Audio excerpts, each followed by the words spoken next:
All right, what's good, everybody? I'm just out and about today. Man, last night was a heck of a night. Anyway, well, work wise, anyway.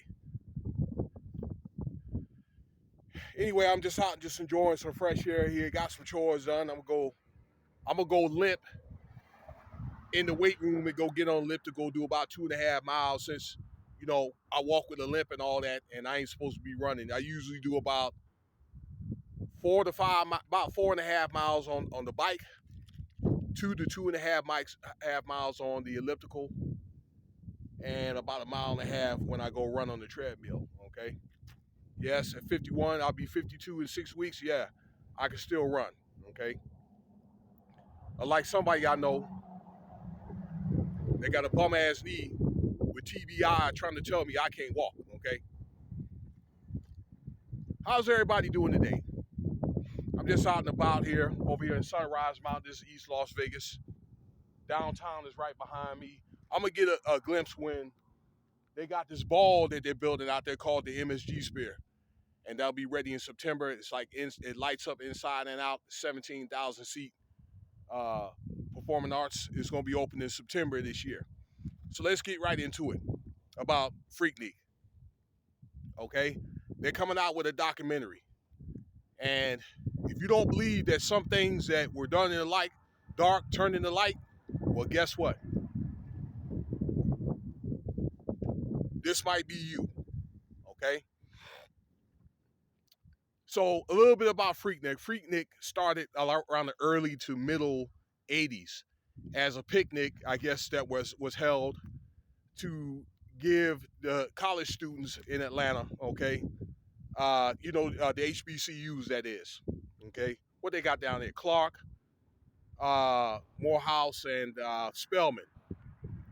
And they used to have Morris Brown. I don't think Morris Brown is still open. Nevertheless, it gave them something to do because they couldn't get maybe back home for spring break, okay? And it's something that gotten bigger and bigger and bigger, okay? And I believe in the early 90s it became commercialized. You had guys like Luke, and I'm trying to think who else came, like who's that, Junior Mafia, those guys started coming, and that thing grew over 10 to 15 years to like 300,000 people. And I was just thinking, wow, Now, it got to a point probably in about 93, I think, again, it got to a turning point when girls started getting hurt out there, okay? Raped and stuff, and it really just bugged me out. Now, I saw a true documentary of it, and that's why I'm telling you, okay?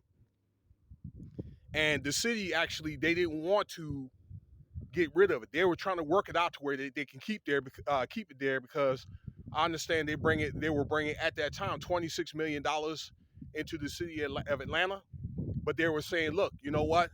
We got to keep it under control it, because they didn't want girls getting hurt and all that. Okay, and because of that, a lot of the young ladies, stopped coming, and then these guys started getting savage and all that, and it got to where probably by the end of the late 90s, then it pretty much had dissipated. I know by the time I got to Georgia in 2001, I thought about when I was stationed in Savannah going to visit it, and that thing was pretty much already had bottomed out. Yeah. When I heard about it, I was 22 years old at the time, around 93. I didn't have my money like ready like that. I didn't really do a lot of that stuff. I was more like into like the books and basketball. I was building speaker boxes for people, okay, doing electrical work for people. Where some of the people probably I wasn't supposed to be involved with, all right, but they were paying me well, okay, at the time, and I got into the reserve by then anyway. And I think by the time I was able to get some money, I had my mind on other things and all that, and I just never got to Atlanta. But I just think that maybe I'll say if I were to go, I'll probably just, I don't know, get a room. I had some family out there, from my grandparents and great grandparents were from Albany, were from, that type of thing. Maybe I go hang out, chop it up, maybe do some electrical work, get at some of the ladies maybe that I wanted to get at that time. Okay. And that will be it for me. That's what I would do. Okay. But some of these ladies, just like men, they came and wild out too. But, probably some did put in that work. Okay. 304s and hoes did probably do that type of stuff. Okay. But I don't believe all the ladies were like that. Some were, but not all. Okay. I just think that some probably wanted to look cute and just, shake their little thing around with their Daisy Dukes. You know what I'm saying? That type of thing. They had sororities down there and everything. All right. So I don't know. It's mainly for a time to get it, bring everybody together, you know, rubbing shoulders and that type of stuff. Okay. Same with the guys. Okay. Uh, but I don't see anything wrong when when they decide they want to come out with this documentary. Jermaine Dupri produced it. I think Luke is one of the producers of it. And they're gonna be coming out with it on Hulu. And I think the main thing is that some of those ladies, and I've seen testimony after testimony on TikTok, are concerned that they are going to be shown in a compromising position. Now, it might be one thing. Okay, you see a girl, maybe she stick her backside out on a picture or something like that. But I think in order for these women to come out like that and be like, oh, well, I don't know what to tell my husband, and then men too as well, okay? I don't want to make this a gender thing, okay? That I think that they're probably trying to tell you something, okay? Maybe they've done something wrong and heinous, okay? And I would just say like this. If that's you, I just say, look, you know what? If you got kids or grandkids asking you or your spouse, okay, be it your man or woman, I would just say, look, I was young at the time. I'm sorry. You know what I'm saying? I think that will probably be the time to just confess and maybe repent and all that other stuff, okay? So I know that many of you guys are listening to this video mean well, so don't try to go off on me about that, okay?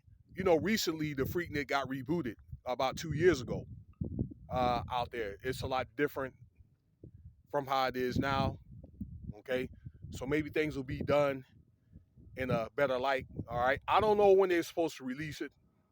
I think that the main problem, it could be a lot of like lawsuits and the Me Too stuff. There may be people that might come out, some ladies might come out and say, hey, this happened to me and that happened to me and all that other stuff. There may be some people end up being Me Too, okay? So we'll see how this is going to turn out. I may take a look at it myself, maybe ask around some people back home to see if they've been there. We're back in Virginia or whatever, okay? So that's just my take on it. But what you do in the dark will come to light. And through incidents like this, I think we'll see some of that. But let me know what you think about the video, and thank you for your time. Like, subscribe, share, and check out some of my other videos. All right, peace.